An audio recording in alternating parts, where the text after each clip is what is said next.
getting used to like this was who you are. Like this is part of you. Doesn't mean you are now, but it's like it's something. I'm gonna cry. Something's.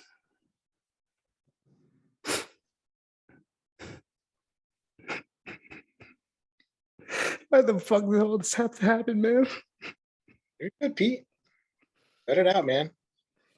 We're all here for you. I fucking miss everybody. I miss everything. Hey, what's going on, guys? Welcome to the Jersey to Vegas podcast. This is Coach Pete, episode number 13. I'm very excited to have our second guest here. Some of you guys may know him. Some of you guys may not know him, but he's a very good, special friend of mine. It is Coach Matt Bustos from Nutley, New Jersey. Give him a round of applause, everybody. He's, I'll put some type of track. Crickets. To make sure it's good. Some things. If you guys don't know who Coach Matt is, in a quick runaround story, he was one of our coaches at Krank, started off as an intern, became a coach, lead coach. Like he's one of the best guys I know. I could tell you more about him, but we don't have that much time in a podcast. Maybe that'll be a podcast called Special Tribute to Matt Bustos, but maybe at some point. So Matt, would you like to introduce yourself now? Matt Bustos. Hello, everybody. My name is Matt Bustos, former intern at Krank Gym about, I don't know, maybe what, 7, 8 years ago? I don't freaking know. Time just flew by, man. Literally flew by. So I was interning with Pete while I was in college. Kind of didn't really know what I wanted to do yet. I was going the teaching route. I did get my teaching degree just to make my parents happy. Yep. Once I did my student teaching, just because I know kids don't really care about gym class. That's what turned me off about the teaching route. And then, come in at Krank class and be like complaining the entire time during class. Like, I hate this, I hate that. I'm like, you know what? I can't do that. Some people can, I can't. So I went the coaching route because I really want to help people who wanted to be helped. So that's really the reason why I went to the coaching route. As well as like, I always had like a weight issue growing up. The neighbor would overfeed me. Mama would always overfeed. And I always had a weight problem. So I always wanted to help people that's going through hard times with their image and stuff. So that's why I went through this route. And thankfully, Pete was there to help me, pick me up, give me some direction, and ended up having my own gym. So that's where I'm at right now. Yeah, man. It's kind of funny. I wrote it down, but kids didn't care about gym class. What a fucking thought. I mean, think about it. Put yourself in gym class right now, back in high school or elementary school. You didn't really care. Right. You just did it to like play something. Yeah. You play with your friends. You didn't care because you were, athletic. Right. I'm sure the kids who didn't care about sports or anything, those are the ones who didn't dress. You have to deal with don't dress. People don't care about their grade. People care about showing up. I'm like, I can't for the rest of my life, personally. Right. No, it makes a lot of sense. I would never have thought about that. Like most people cut gym class. Yeah. Right. That's like the one you probably get away with it the most. But at the same time, you need 4 years of it to graduate. Yes. It's a standard. Yeah. But everyone doesn't really give a shit about it. No. Sorry, gym teachers out there. If you're phys ed, let me not discredit you. You just phys ed teachers. I'm not going to discredit you. I don't knock them anyway. Because school was not phys ed and health was not easy. No. Learning anatomy, physiology, kinesiology. It's a lot of stuff. But once you get the job, then it's pretty nice. It's not too hard after that. Right. You still deal with the kids that don't give a shit. I guess that's really it. That's wow. I didn't have a lot of credit to you guys then. Wow. Yeah, a lot of credit to them. That's a crazy spinoff. I'd be like, because I don't want the salary. I don't want to be in school type thing. I never thought of I don't want to be in a class where people don't care. Exactly. That was my main thing. Wow. That's like coaching. Imagine coaching a class where they just they're there because someone you said, when the parents pay for them to be there to fucking, to get stronger or to lose weight. They never wanted to be there. Then that's the worst when you're the coach. You're and now you don't want to be there.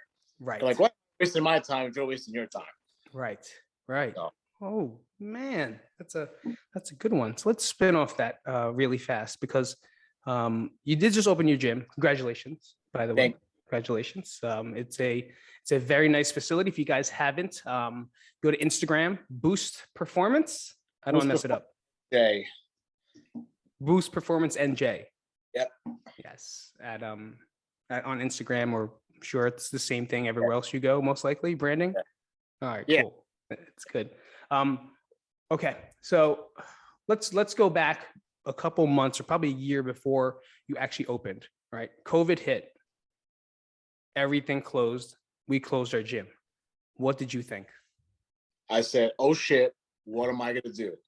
I was like stressed. Like, I mean, I'm sure everyone, COVID was hard on everybody. Everyone deal with it differently.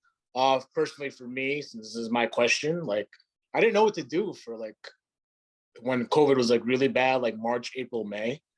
I was collecting unemployment because I couldn't really work. People don't want to go outside yet. But once we start getting a little warmer, we start going outside a little more. Training people in any park you can think of around town, in their backyards, if they felt comfortable in their basements, garages, literally everywhere. Anywhere I could think of, whether it was hot, whether it was cold, freezing, rain, I was there. And I just thought, and I always kept telling myself, like, I don't know when, but one day this is all going to pay off. Like, even if I didn't want to be there, I'm like, this is going to pay off someday. I don't know when, but it's going to pay off. And then, I saved all that money that I made, because thank God I was still living at home. So I had my parents, I had roof under my head, didn't have to pay any rent. Still had my meal prep business that was doing well during COVID, because we were doing the donation program, where people were pretty much donating money for us to feed, hospital, police officers, fire department, where it was crazy.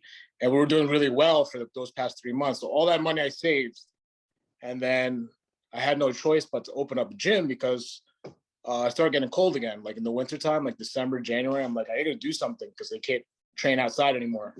So, I took the leap, found myself a little gym, 600 square feet, and I'm outgrowing it very quickly, which is good. And so that's how we came to be. Very cool.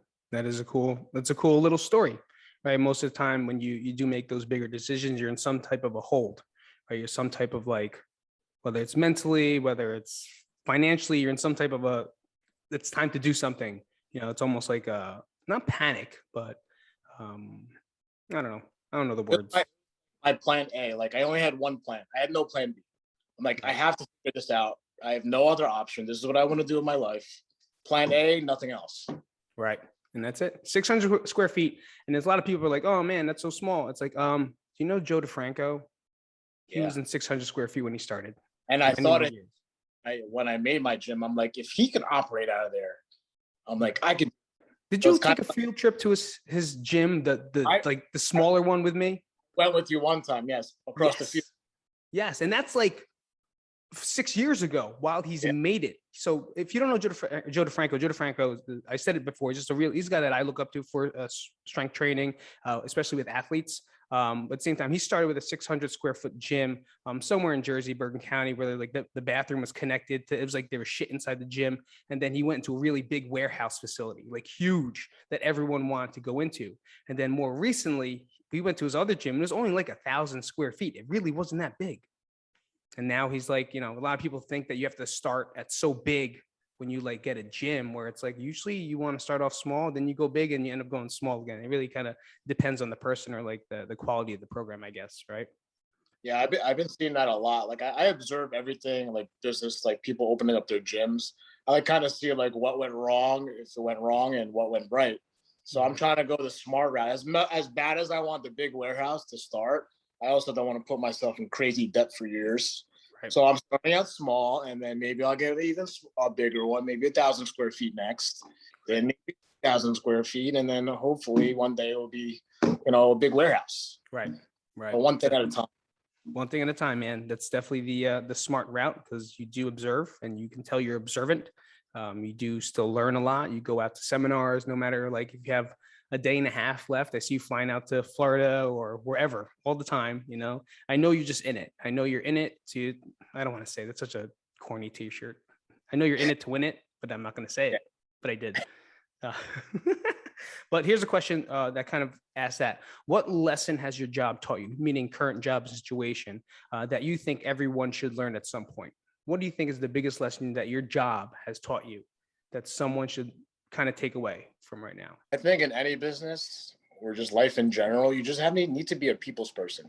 You have to be real. You have to be truthful. You can't bullshit. You can't lie to people because that's going to end up biting you in the ass somewhere down the road. Just have to be honest with people, be truthful, and just be a people's person. Communicate with them. Let them know what's real, what's up, and just don't be a fake person because that's always gonna, it's gonna be the downfall of you if you try to be or think someone that you're not. Just always be yourself authentically, because when you're authentic with people, then they will believe you. The right people will stick with you, right? You don't want the wrong people, because not everyone's gonna like what you do, like what you say, but that's okay. Like, you can find someone else will find that person, or the right people will stick to you, and then you can help them grow.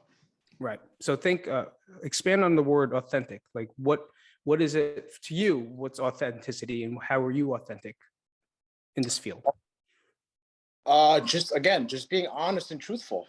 I'm not a know-it-all. I don't think that I know everything. I'm always humble in everything I do. I always try to learn, always try to educate myself. If I think someone is, slacking or half-assing, I'll let them know. I'll give them tough love when they need it. Yeah, just be truthful and be honest with your story of, the struggles that you have personally. Like for me, like people know that like I have a meal prep business, I have a gym, I'm a trainer, I'm very educated. Right now, am I happy with where I'm at physically? No. And I'm okay with that. I'm okay saying that, being truthful about it, because someone's going to relate to that that's listening to this right now. Maybe other are going to relate to it. I was talking to a few other trainers. I'm like, listen, like, how do I get out of this funk? Like where you were talking about it before you addressed it. Right. Like as a trainer, how do you motivate yourself to train yourself when you have no time? You put everyone else in front of you. And that's my biggest struggle right now. And it's always going to be my struggle until I figure it out. I'm trying to figure it out. Right. I just have to write down, like my schedule every hour, what I need to do for the day. I think that's going to help me out. Right. I also like an all in or not type of person. Yes. I think it's like a hit or miss. That's true. That. Yeah. Like anything that I like fully committed to, or like I know what I'm going to do, like I'm going to do it. But if I'm like not fully committed to it, I just don't care at all. Right.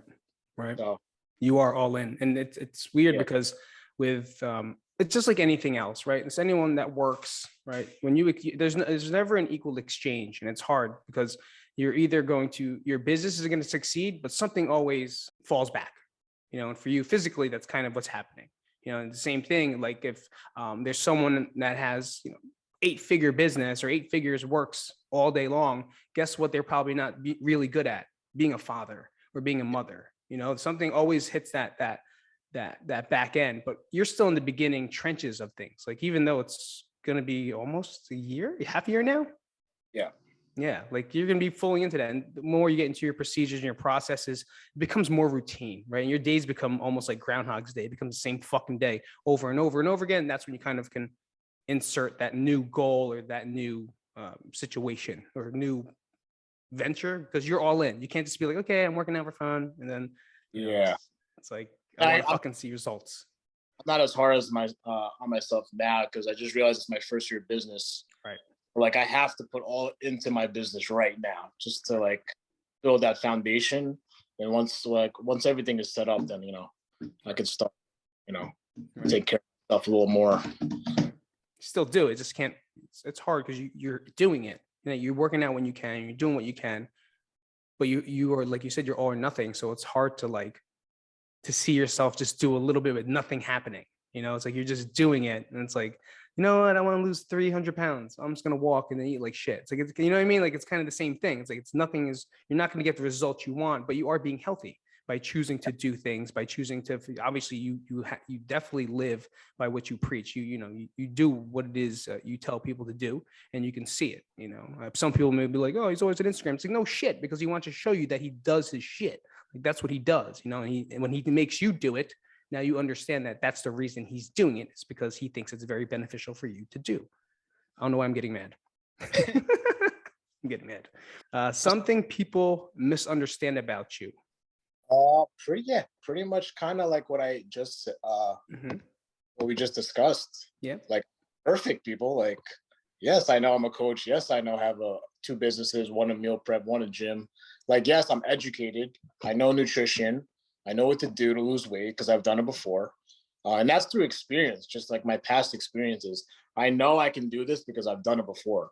Like I transfer my body from, fat to bodybuilding. I won my bodybuilding show. I won powerlifting. I won jujitsu. Have my meal prep business. Like I did all of that, so I know how to get there. It's just a matter of me like having my goal again to get there.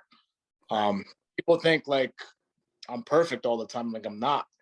Like I love food. Like the weekend hit, I mess up too. Like I don't feel bad about it.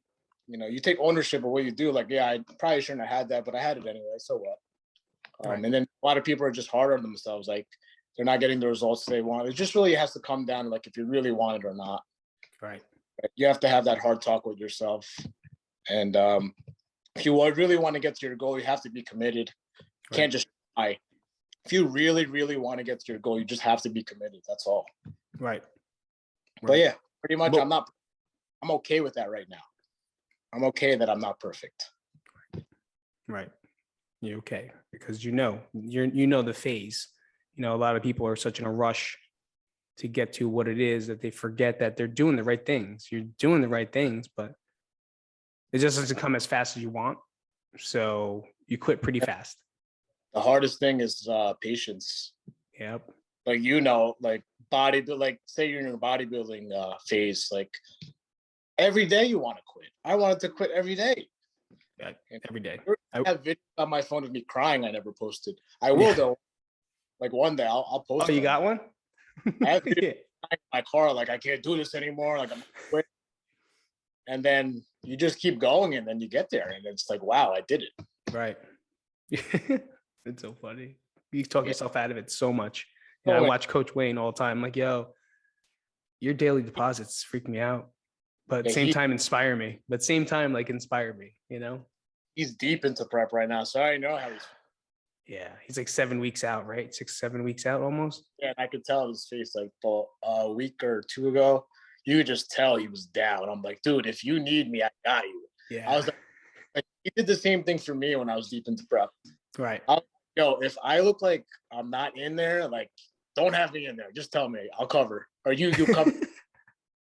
Like it was bad. I get it. Yeah, that prep life is not. I just did a podcast with one of my ex wrestlers. He's getting ready for the Olympia. Yeah, and I saw. He's fucking like, I don't know how he like smiles.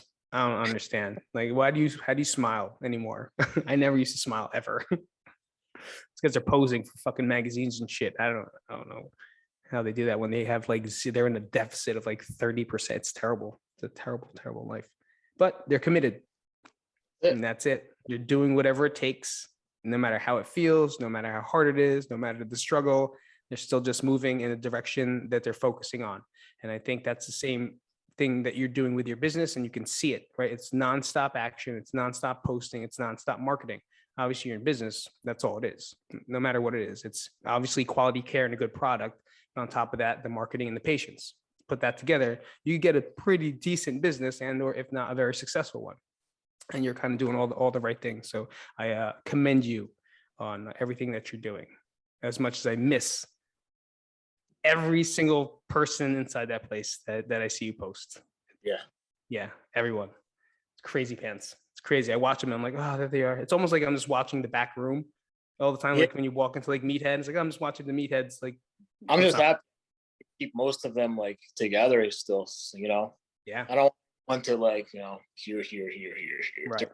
Because we built trust over the years. That's what it is. I'm sorry? I said, because we built that trust over the years with everyone. Right. That's really the game changer.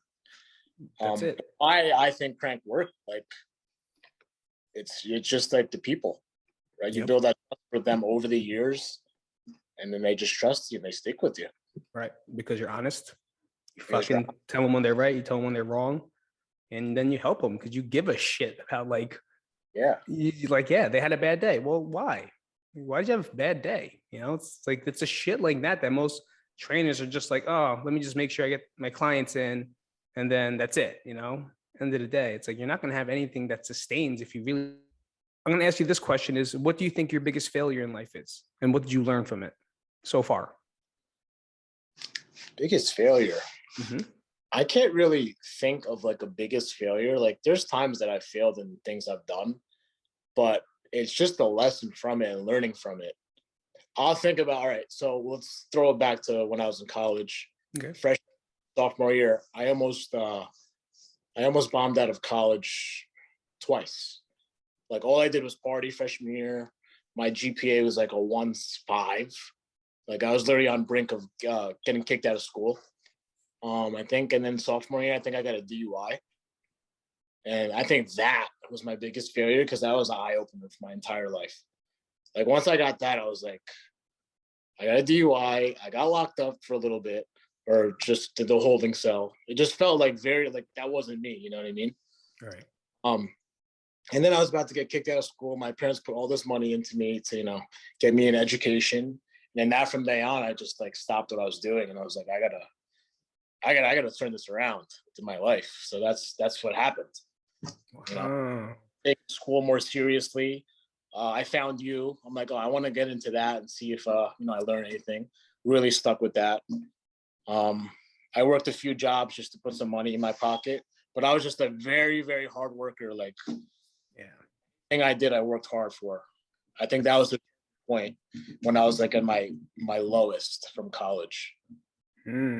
Wow. So freshman year, you almost bombed out 1.8. Yeah, sophomore year I was like 1.7. Jesus. And then you got a DUI sophomore year as well. Freshman or sophomore year, somewhere around there. Somewhere in that time. Yeah. My dad sent me to school because my license was suspended. I felt like the biggest loser. I'm like, I can't do it. Like, no, This is not what I want to have. Right. I turned it around. And that's it.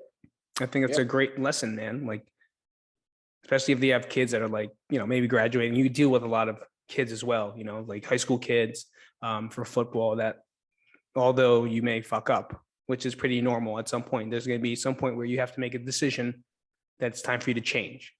Exactly. Right. I think you found that. And I'm glad you did. Man. Me too. Yeah. Really glad because you fucking are really good at what you do. So it's not over if you get a DUI. Most people may say it's over. I might as well just keep getting DUIs, or now I'll just keep fucking up, and they always think that they're a fuck up their entire life. But sometimes you're not. It's just a decision to be different, than what you are, and recognizing who you are. And Matt just said it. Matt goes, I just didn't feel like myself. And I think that's very important. Like knowing who you are, what you're doing, where you're going is a very important, factor to have in any type of growth, whether you're in high school, college, or fucking 55 or 30, you can still be lost. Why do you think people go through midlife crisis and quarter life crisis? Because we have no idea what the fuck is happening. So life is just moving and you don't want to catch up and you get lost and, you hit these swings of things and it happens. That was good, man. And I also believe you have to surround yourself with the right people. I think that was like I told you, like once I went to you for that internship, that really changed everything for me. Like I was just around all great people, like starting with you and then the whole team and then all the members there just made me a better person. Yeah. Like, I was hanging out less with my so-called friends at the time. Like I wasn't hanging out with them anymore. And then ever since then, you learn from all these other people, different ages, and you become what you want to be. Right. Based on who you surround yourself with and what you want to do. Yep. You are who you hang out with. It's probably the biggest life key for any kid that's growing up, and it's funny when you're a kid or a teenager, you listen to your parents like, don't hang out with him, he's bad news, where it's like, no, he's not. And then you find out like later on down the line, it's like, man, imagine if I kept hanging out with them, like where would I be? What would I be doing? And it's never changed. But you learn sometimes you need to go through that. Right. It's a failures to understand and learn. Because if you don't, then you'll never learn anything. Exactly. And that's the biggest failure. It's not learning from your failure. Yeah. That's definitely the biggest failure. And I'm glad, like I said, I'm glad you did that. If you look at his left hand, he very nicely wears a wedding ring. He just recently got married. Congratulations, sir. Thank you. My question to you is that where did you meet her? Because Matt is very secretive. By the way, just so you know, Matt posts everything about working out, the Giants, fucking his car at the time. This was like at the time when they're dating, I guess. I never knew he had a girlfriend. I didn't know anything. Where did you meet her? And how the fuck did you know? I know you knew she was the one, but how did you know? Oh man, she's gonna watch this now. All right, so I met her through a mutual friend. I DM'd her on Instagram. I shot my shot and it worked, guys. So whoever's out there, shoot your shots. You might get no's, but there's gonna be one yes. And now I'm married to her, so I'm very happy. We're very happy. We have our house now together. But let's go back, rewind. So I messaged her like 5 a.m. because I need to be at 5 a.m. class at Krank. She's like, "What is this dude messaging me at 5 in the morning?" I don't know what it was. Maybe it was like hump day or something. I said something funny, and then met up for our first date. We had sushi at Momoya in Bloomfield. I was very confident. I wasn't nervous, and I'm usually nervous when like on a date or something. But for some reason, I was super confident in this one. So I was like, this one might be the one. I don't know. So fast forward, yeah, we have a house together. We're married. We're happy. Hopefully a future family. And what was the other questions? I forgot. I think that was it. How did you meet her? You kind of answered it. That was it. Yeah. And yeah, so people, you were saying I'm like secretive about like what I post like with my personal life. I kind of am. I'll post it once in a while.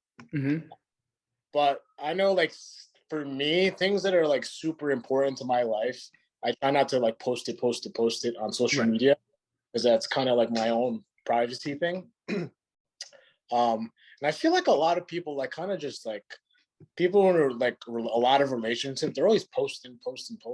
I'm like, I feel like that's not gonna work. Then it ends up not working. Right. I'm like, whatever's important to you, keep it like to you first. Then when you know, and you guys are married and all that, then start posting that stuff. Agreed. It's almost like when someone's in a bad place when they're posting a lot of positive shit. Yes. Right. It's like, I can do this. You can do this. We can do this. I'm like, yeah, the gun's in my throat. You know, it's that intense. And they're like, it's almost like, please help me. This is how they want to portray. We just watched a weird documentary too. I think it's called American Murder. And it's just about like how this lady portrayed this life about how great, everything was, but deep down, she ended up getting killed by her husband. But, I don't want to ruin it for you guys.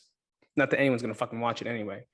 But it really does make sense that like I talk about personally, like back then, I knew nothing about, I never ask anyone about their personal life anyway, unless they're okay, especially like relationships and shit. I just never got into it, but I never even knew. I didn't know Ames was getting married. And no one knows Ames had kids.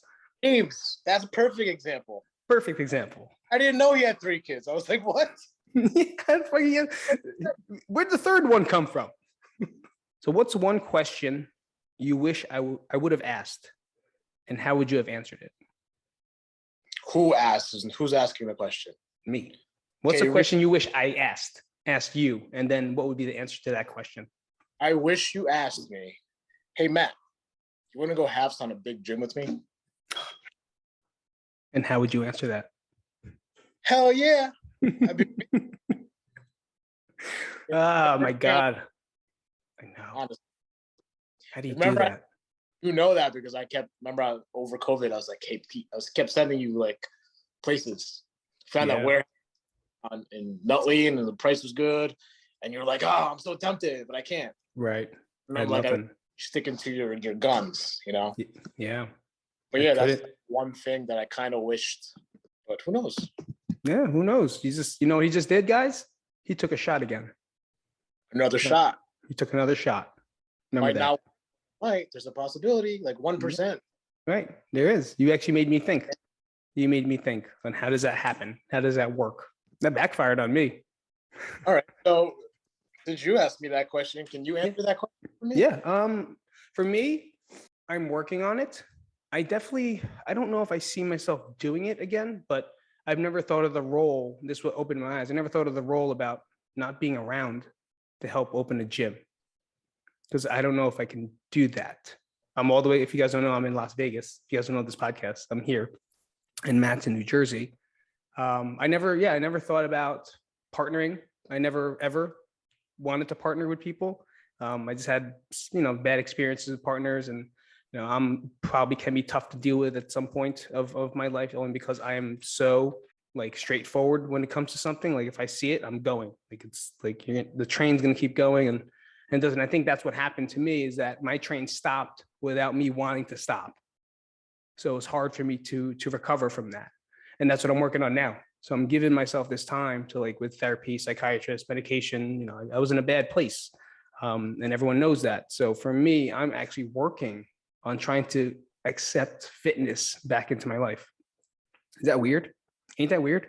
How something you love and like did every day, it becomes like you hate it. You just, I don't. I think you just need a break. That's all. Yeah. No, I don't hate it. I don't hate it. I just it makes me cry all the time. So it's not that I hate it. I hate how it makes me feel, because I can't understand why it makes me feel this way versus the way it used to make me feel. Does it make you like emotional because you miss it, or the memories, or? Yeah, absolutely. Yeah. The memories, the processes, everything. It was like I think I said it in my last podcast, it was my identity. It's like, that's who I developed myself to be. I became Krank Pete from Krank. That's like that's all I became. It doesn't define me as a person. It just became my identity of who I was around, that I was surrounded with. Gotcha. So I believe that I'll get there at some point. It's getting a lot easier, to be honest with you. It's a lot easier to, I could wear the clothes. I couldn't wear Krank clothes. I couldn't even on the plane here. I had Krank pants on because it was cold there. Now it's 119 degrees here. And I had the Krank logo on the thing. I peeled it off the entire time because I couldn't stop looking at it. So I took the whole flight. It took me the whole flight to rip off the gold Krank Nutley logo. I'm like, no, I'm good. But that's how bad it was. Like, I gave away all my Krank clothes. I gave it to all the kids at Bucktown. I came here with like 2 shirts that said Krank on it. It was that bad, because it was almost like you just wanted you wanted to disappear. You wanted that feeling to go away. Please go away. But like, I would get I fucking got flashbacks, and I had to like take medicine, because if people don't understand the difference between memory and a flashback is like, I don't even remember where I am anymore. And I just remember things. Like, I remember things like when Ames fell off that thing and but I was there. It's like, you're there again. Like, your brain is so fucking powerful, man, that I remember like waking up in the morning, the times that I threw radio, and the times, I just ran by myself, or like hitting the bag, and like your body goes and your brain goes where your body goes. So my brain went there, and like nothing, it kind of like zoned out, almost like in a movie. And then all of a sudden it's like it flashes back, and then you're back here. Really, really weird. Really fucking weird. I guess that's what people in war do. But to me, that was my trauma, to where it's like whoosh, just like in a fucking movie. It's like everything's gone. And then all of a sudden you're fucking back here. But yeah, I bet a lot of people didn't know that about me. Yeah, man, it's rough. It's fucking like, I literally sit down. So my job at therapy now is pretty much to sit there and then tell her stories about Krank. And I just cry the whole time, because that's what I have to get out of my system. They say I have to grieve, because I'm not allowing myself to grieve the loss of what you had in the past year and a half. So it's like, all right, you ready? Oh, fuck, here we go. So it's like over and over and over and over. So does it help you when, like, I know you've been very active on social media again, especially with the Krank stuff. Does that help you, like, with recovery? Yeah. So that's part of it. It's keep putting it out. Stop hiding like the things that you want to see. And to some people, like, oh my God, whether it makes them sad or it's annoying, it's part of my therapy. It's part of me getting used to, like, this was who you are. Like, this is part of you. It doesn't mean you are now, but it's like, it's something. I'm gonna cry. Something's.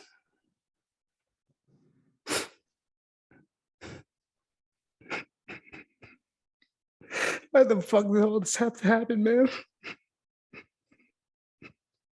You're good, Pete. Let it out, man. We're all here for you.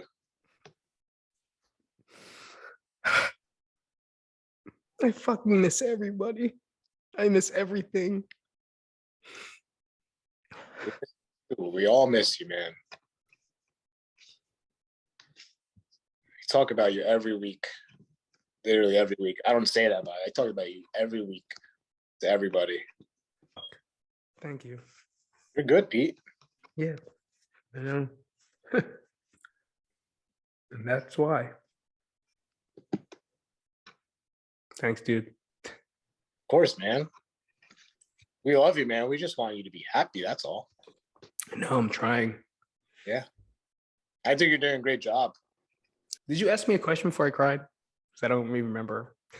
No, you answered it. Oh, yeah. It's social media. a social media like posting about Krank like help you?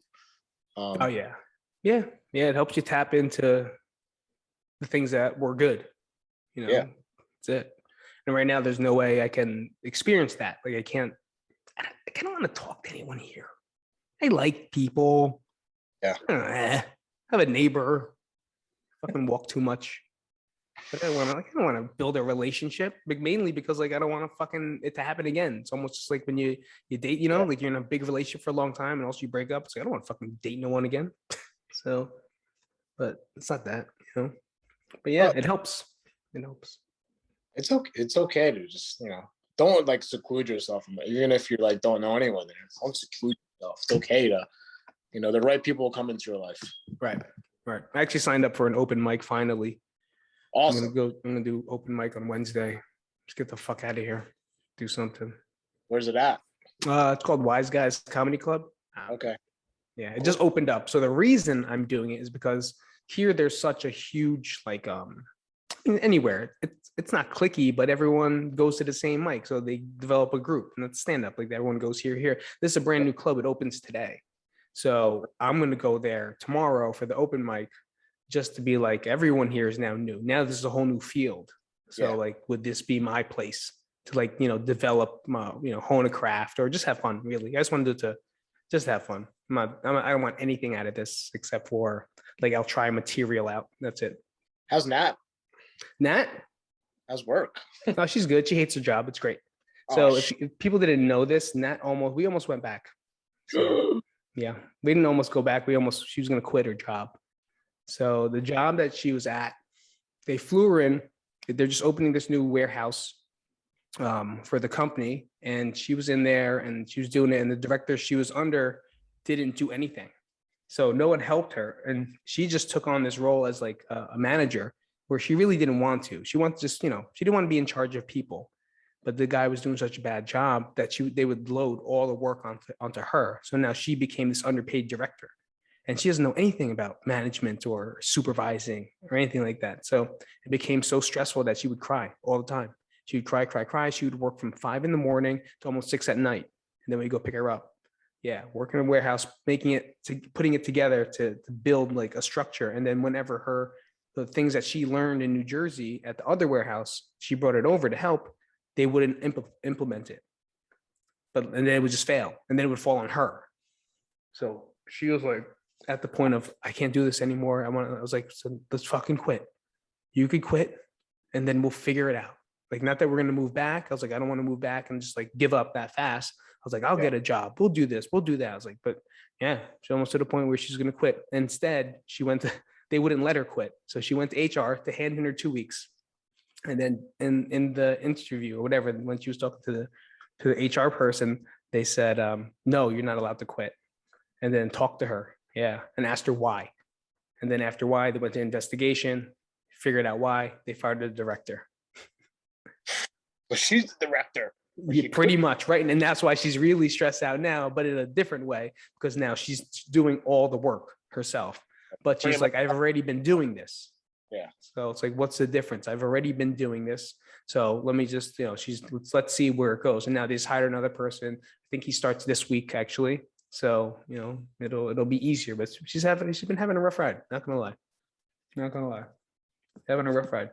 She leaves like 5 in the morning. We used to drive her, and now it's too early to drive her because we would wake up the kids and just put them in the car, and then I would drive her and then drive back here, then put them back to sleep.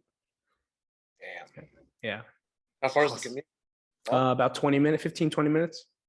Yeah. Then so like we'll pick her up. She don't drive. no driving that. She don't drive, so it's either that. So she takes an Uber every day in the morning, and then we pick her up at night now. Where you headed to next? Where you headed to next? Where you learning next? Non-podcasting. What's up? No, I mean, like, do you have anything like certification-wise, stuff like that you're gonna end up going back to? Anything planned? Yeah, this entire year I just wanted to like hit it hard with education. Right now, you know Daru Strong? Yes, the I'm fighter guy. Yeah, the one that does like a lot of MMA bodyweight stuff. Yeah, I'm doing his mentorship online. Oh, nice. It takes a while, which is actually even better. I like when stuff is longer. Right. Instead of like 2 days, like a class. It's like too, but like it's more involved in this one because there's like Zoom meetings, like you get face to face, like it's pretty cool. And then I have steel mace training. Okay. They're doing it at Chaz's gym, which is pretty cool. Oh, nice. Anna got his gym. So I'm doing that, and then I'll probably go back to DBC for another one in like a few months. Always ABC. Always be learning. ABL. LBL. Always be learning. Talking about misunderstood. Speaking of misunderstood people, Daruj, he does not look like he's smart as fuck at all. Daru, what's his name? Daru Strong. Daru Strong. Yeah. He doesn't look like he's smart. Very smart. He's very smart. Read his caption and listen to him talk. I'm like, whoa. Yeah, right. But like, if you just watch the video or like you looked at him, because it was like all like typical meathead. Yeah. Right. The lip, exercise. That's it. It'd be cool. Fuck that guy. He's very smart, man. I was very skeptic in the beginning. I was like, all right, this guy. Look at these ads hitting me. A lot of ads. All of a sudden, I watched it and I read. I was like, pretty smart. Really smart. He knows his shit. He knows his energy systems. He knows everything. He knows it. Well, all right, man. Like he puts himself in that position. Like he actually does it. He trains. He does it, and then he will, teach it and explain it to you. Right. Not like making it up because someone told him. Right. Well, in closing, is there anything you want to say before we close out here? I just want to say, miss you, Pete. Like, really miss you. We all miss you over here. We're just happy when you're happy, so be happy. And just like literally, just thank you, like for everything. Because I wouldn't be where I'm at today without you. I've told you that many times. Don't cry. I know. We did it once. Thank you. I appreciate it. Yeah, I appreciate it. I don't forget where I came from. Is what I'm trying to say. All right. You're my foundation to helping me in my career. So thank you. And thank you. Of course. Thank you.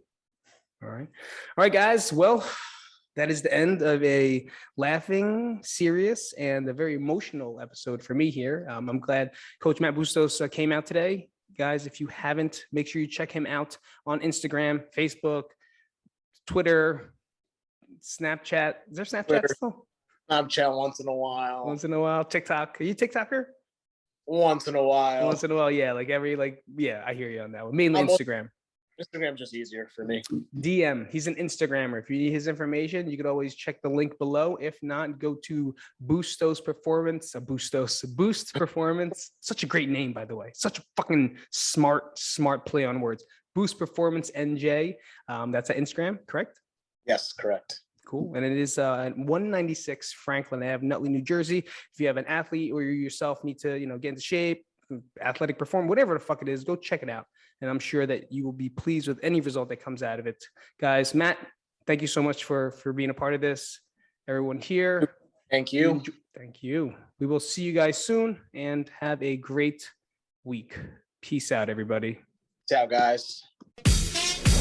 Thanks for listening. If you enjoyed this episode and you'd like to help support the podcast, please share it with others, post about it on social media, or leave a rating and review. To catch all the latest from Pete, you can follow him on Instagram at Pete Isip. Thanks again, and see you next week. Bye-bye.